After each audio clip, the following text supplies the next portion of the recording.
Kedua, kiai yang kaya raya tapi umat yang kasih amplop. Bukan hanya santri usia anak-anak, yang udah bapak-bapak pun ketemu kiainya masih ngesot untuk mencium tangan. Dan yang mencengangkan, ternyata yang ngesot itulah yang kasih amplop. Netizen pun curiga nih bahwa bisa jadi inilah sebabnya sebagian kiai makin kaya raya. Mobilnya mewah hingga harga miliaran. Sarungnya aja pun merek termahal yang harganya berkisar antara 400 ribuan sampai 12 jutaan rupiah gitu deh. Dan saat kumpul keluarga nih, sana family kecipratan duitnya. Padahal kan harusnya kalau kaya raya mah umatnya yang dikasih duit ya enggak sih? Tapi ya gimana ya, dengan ngasih amplop pada kiai kan diharapkan bisa dapat berkah. Kalau enggak, ya ambil hikmahnya aja deh. Assalamualaikum warahmatullahi wabarakatuh. Saudaraku, di tengah kemajuan teknologi dan kebebasan informasi, ada sesuatu yang perlahan terkikis, adab dalam berbicara, dalam memberitakan, dan dalam menghormati orang-orang yang berilmu. Baru-baru ini, Indonesia diguncang oleh sebuah tayangan televisi yang dianggap melecehkan dunia pesantren dan ulama. Bukan datang dari media kecil, tapi dari stasiun nasional besar, Trans 7, melalui programnya Spos Uncensored. Tayangan itu menampilkan sosok Kiai Haji Anwar Mansyur, pengasuh pesantren Lirboyo, dengan narasi yang dianggap menghina kehidupan pesantren dan santri. Sebuah pertanyaan besar pun muncul, apakah kebebasan media kini menjadi alasan untuk menistakan kehormatan para penjaga ilmu? Apakah nilai adab sudah kalah oleh rating dan sensasi? Inilah kisah yang mengguncang dunia Islam di tanah air, sekaligus menjadi pengingat bagi kita semua bahwa kebebasan tanpa akhlak hanyalah bentuk lain dari kehancuran moral. Tapi sebelum kita lanjut, jangan lupa like, comment, share, dan subscribe channel ini Cahaya Tauhid agar kita terus bersama menyalakan cahaya kebenaran di tengah gelapnya fitnah zaman. Pada 13 Oktober tahun 2025, tayangan Spos Uncensored menyiarkan sebuah segmen yang menggambarkan kehidupan santri dan pesantren dengan nada merendahkan. Dalam narasinya disebutkan kalimat yang menyinggung, seperti minum susu saja kudu jongkok, emang gini kehidupan di pondok? Potongan itu dianggap menghina kesederhanaan dan adab para santri terhadap guru dan kiai mereka. Kalimat itu menjadi bahan olok-olok, seolah kehidupan di pesantren adalah sesuatu yang lucu dan primitif.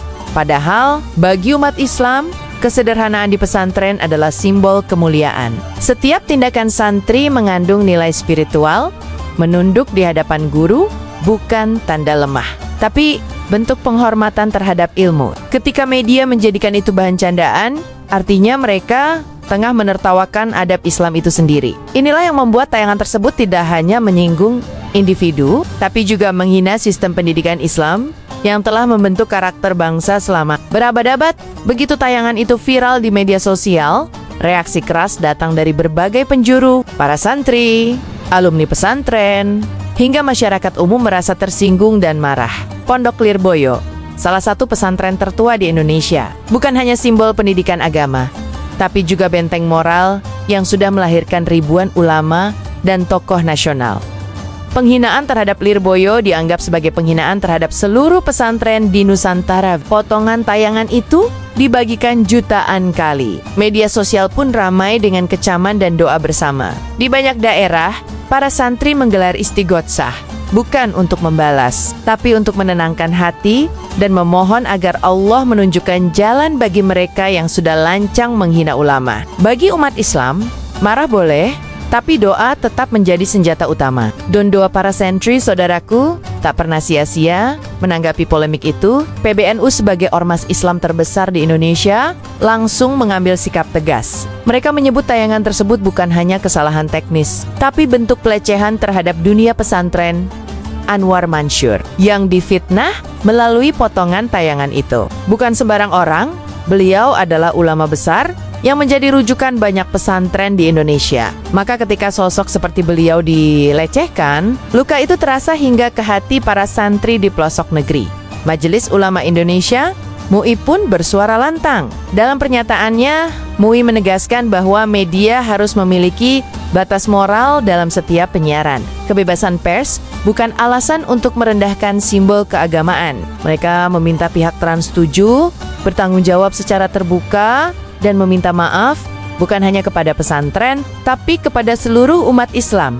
Sebab ini bukan sekadar salah tayang. Ini pelanggaran terhadap akhlak publik PWNU Jawa Timur. Tempat berdirinya pesantren Lirboyo ikut mengecam keras tayangan itu.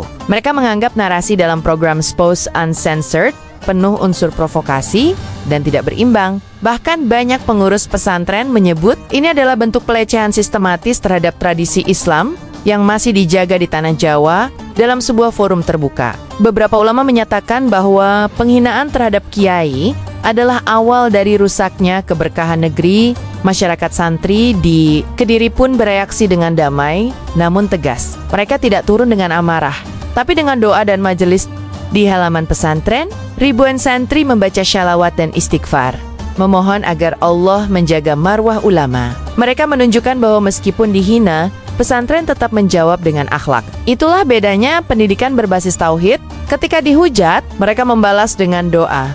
KPI Komisi Penyiaran Indonesia tak tinggal diam. Setelah menerima banyak laporan dari masyarakat, KPI resmi menghentikan sementara tayangan Spouse Uncensored. Mereka menilai tayangan itu telah melanggar pedoman perilaku penyiaran dan standar program siaran P3SPS. Dalam keterangannya, KPI menegaskan bahwa konten publik seharusnya membangun, bukan menghina. Tayangan yang menyudutkan agama dan lembaga pendidikan tidak layak disiarkan di ruang publik nasional. Langkah KPI ini mendapat dukungan luas dari masyarakat. Banyak tokoh menilai keputusan tersebut sebagai bentuk penghormatan terhadap nilai-nilai keislaman di Indonesia. Namun sebagian kalangan juga menilai bahwa tindakan ini harus menjadi pelajaran bagi semua stasiun televisi agar berhati-hati dalam membuat program. Kebebasan berekspresi bukanlah izin untuk mencederai kehormatan spiritual bangsa. Pihak Trans 7 akhirnya menyampaikan permohonan maaf secara terbuka melalui akun resmi mereka.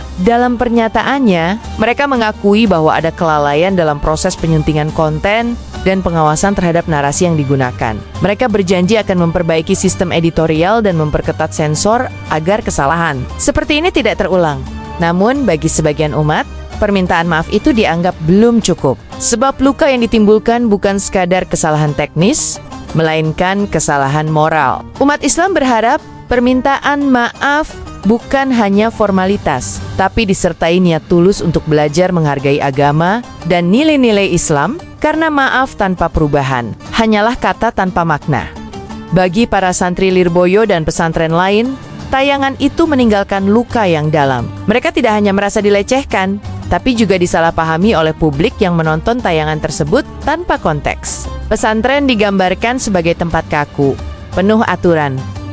Padahal di sanalah lahir para cendekiawan yang membentuk karakter bangsa. K.H. Anwar Mansur sendiri dikenal sebagai sosok lembut, berilmu tinggi, dan rendah hati. Para santri tahu, beliau adalah sosok yang selalu mengajarkan cinta dan adab, bukan kemarahan. Namun ketika sosok seagung itu diperlakukan secara tidak hormat, siapa yang tidak tersinggung?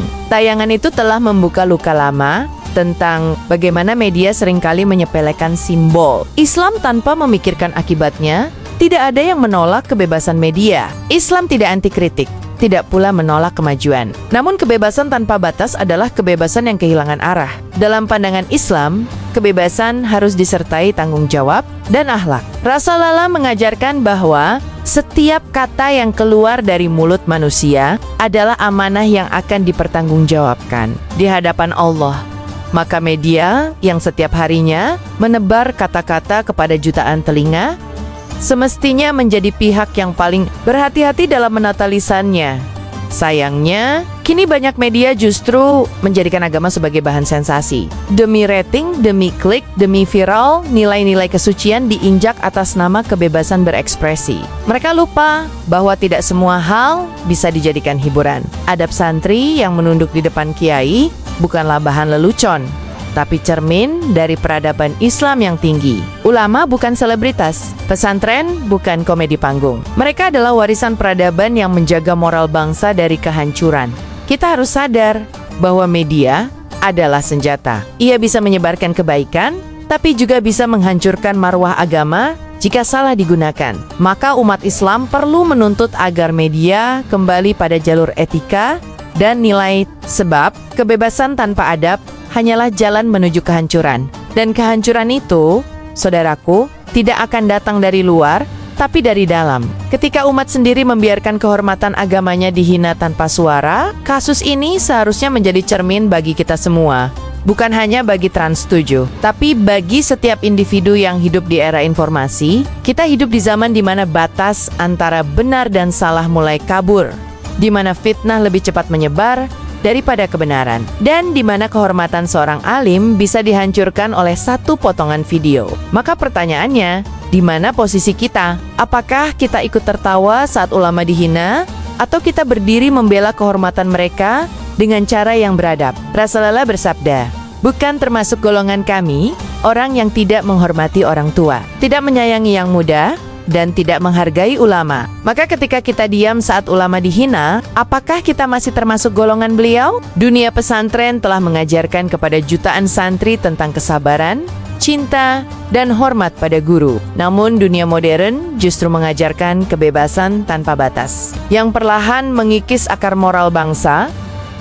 Tapi dari peristiwa ini, semoga kita belajar bahwa kehormatan ulama bukanlah sesuatu yang bisa ditawar. Ketika adab hilang, maka ilmu pun tak lagi punya cahaya. Dan bangsa tanpa cahaya ilmu akan berjalan dalam gelap menuju kehancuran moral.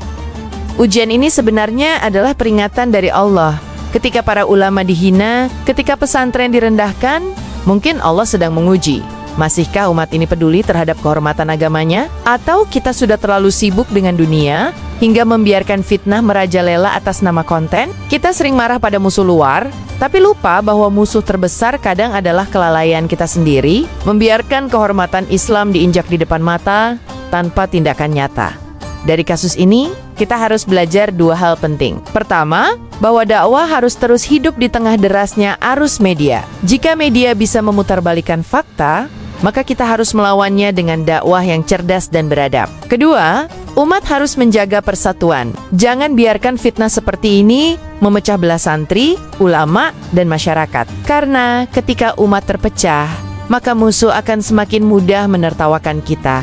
Ingatlah, pesantren adalah benteng iman bangsa ini. Dari sanalah lahir pejuang, guru, dan pemimpin yang menjaga negeri ini dari kegelapan moral. Maka, jika pesantren dilecehkan, sejatinya yang dihina bukan hanya lembaga, tapi jantung peradaban Islam di Nusantara. Dan tugas kita sebagai generasi penerus adalah menjaga cahaya itu agar tidak padam, meski dunia semakin gelap oleh fitnah, saudaraku. Kasus ini bukan sekadar polemik televisi, tapi sebuah peringatan keras bagi kita semua. Media bisa menjadi alat dakwah, atau bisa menjadi alat penghancur akhlak jika tidak dijaga dengan iman.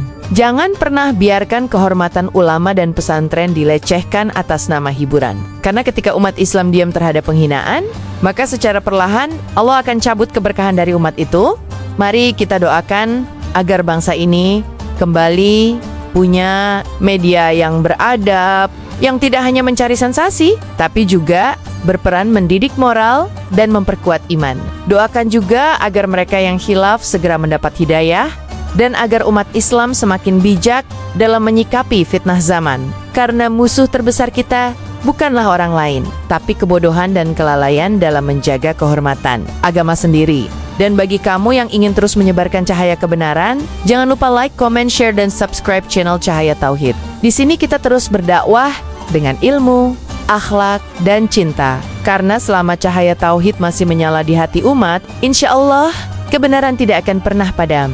Wassalamualaikum warahmatullahi wabarakatuh. Allahu Akbar. Hidupkan kembali cahaya Islam di layar dan di hati kita semua.